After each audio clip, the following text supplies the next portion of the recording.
What do you get when you take people dedicated to their craft, going through leaps and bounds, acting on their plan of action even in the midst of adversity? You get a heartfelt story so organic and becoming so genuine, which forces you to be a part of their moment, joining these experiences as if you were a part of them. These are stories of people, just like you and I, reflecting from within on how they've used adversity to catapult their lifestyle, their vision, and their goals to becoming successful. Here at the Stories to Savor Network, we welcome you to this wonderful heartfelt show entitled Reflections from Inside. So the next time you go through trials and tribulations, or having self-doubt, consider to let the stories resonate with you in hopes to inspire you to believe that you can do whatever you set your mind to do.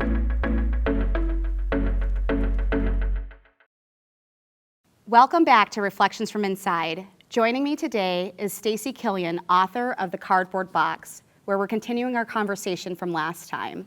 We went down a really deep and dark path, and I certainly want to explore a little bit more with that. But today, we sit in this beautiful, majestic church, St. Catherine's of Genoa in Genoa, Illinois. What does this place mean to you? Well, Genoa is where we lived, and both of my children were born, and this is where they were both baptized. And so this is where all the abuse also took place.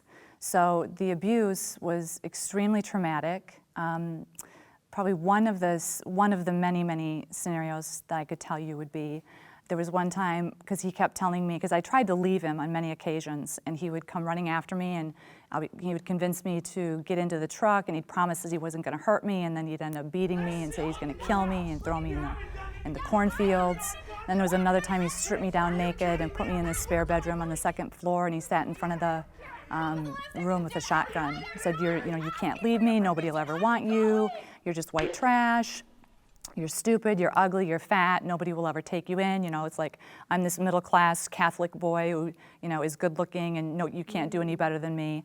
And so really, essentially, he knew who I figured out, he knew who I was before I knew who I was. And the whole thing that was keeping us together was my own brain saying, okay, when I grow up, I don't want to be in an abusive relationship. Mm-hmm. I don't want to get divorced, because my parents got divorced, and that devastated me. It was a game changer. And so with that being said, I just wanted to go to counseling. So I'm like, let's just go to counseling. Let's get some help, because I didn't want to leave him. You wanted to save your marriage? You wanted to I wanted work to it save out? the marriage. Yeah. We had 2 children. The last thing I wanted to do was, to be alone and in a state where none of my family is around. I have no friends. I have nowhere to go. I have no credit cards. I have no money. And at I this have no stage, you have no account. self-worth, so I have you no don't self-worth. know. No, I am at my end's right, wit. yeah. But I also didn't want my children to repeat the cycle, because how did I end up right where I didn't want to be? Sure. But I ended up there. Yeah. So with all that, I said, okay. He said, you can't go to a counselor. I'm not going to a counselor. He said, but what you can do is you can go to a Catholic priest. And so in my mind, I thought, okay, Catholic priest, because they're pro-marriage. So in the Bible, it says, according to Catholicism, that you can only get divorced for death or for adultery.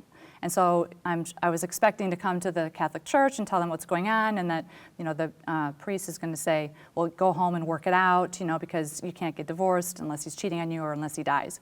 So I come into this church, and I spoke with Father John, and I tell him what's going on in my house, and I didn't tell him everything. I told him some of the stuff, and he placed his hand on my knee, and he said, Stacy, I want you to go home, pack your things, and leave. And so it was a great blessing. And so my faith really kind of jump-started then. But what actually had happened in addition to that is it was okay. It was okay now. You were being given permission. Yes. So I was being given permission. And at the same time, I met this wonderful man who came in, who treated me like a queen, he would never raise his hand to me, opened his door. He was my friend that I had met on the phone after I had been abused really bad one time, and I had broken down and told him what was going on in the house, and he's like, you have to leave, you don't deserve it. So he was edifying that, you don't deserve this treatment. Yeah. You're a beautiful, smart woman. You could do so much better. Why are you with this, piece of crap guy? You're suddenly feeling empowered. Right, so I'm Yeah. getting little bits of empowerment, and then I went and told my boss, and they of course empowered me, and they loaned me some money, and I got an attorney, and then I got an apartment, and so it was like a 2-month journey of planning. So for 2 months, I'm just terrified, because, oh my gosh, I'm gonna have to leave him, I'm gonna leave him with his kids, he's gonna get an order of protection. Some folks from work came to help me, and so we were gonna leave with the clothes on our back, and the changing table, and the crib, and then when they got there, I kissed my ex-husband goodbye. He thought he was just going to work, and little did he know when he was going to get to work, he was going to get served divorce papers and order protection, and he'd come home to an empty home. There'd be nobody there. Wow. So we went to take the crib out, and the crib wouldn't fit. So we're panicking because he did have several guns in the house, and he had taken them to my head and other of my friends as well. And you have a short window of opportunity to get out I've of got this like space. 10 minutes to get out of there. So Yeah. we took what we could and we left, and that was our new start. That was our new journey. It was terrifying to leave, even though it felt good, but it also was very scary. Right. Because I was leaving an environment, the cardboard box. Yeah. So that was what I was used to. I was accustomed to that.